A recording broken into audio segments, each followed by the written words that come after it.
দীর্ঘ সময় সম্পর্ক থাকার পর বেটার অপশন পেয়ে মানুষটাকে ছেড়ে দিচ্ছেন। মানুষটা আপনার জন্য কান্না করে বালিশ বেচাচ্ছে। আপনার শত শত অবহেলা পাওয়ার পরও পাগলা কুকুরের মতো আপনার পিছনে ছুটতেছে। কি ভাবতেছে? মানুষটা খুব বোকা।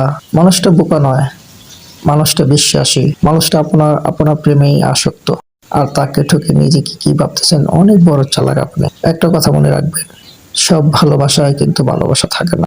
দেখবেন জীবনে কোনো এক পর্যায়ে ভেটার মনে করে যার কাছে গেছেন, তার কাছে মাথা খোঁজা ঠাঁই খুঁজে পাচ্ছেন না।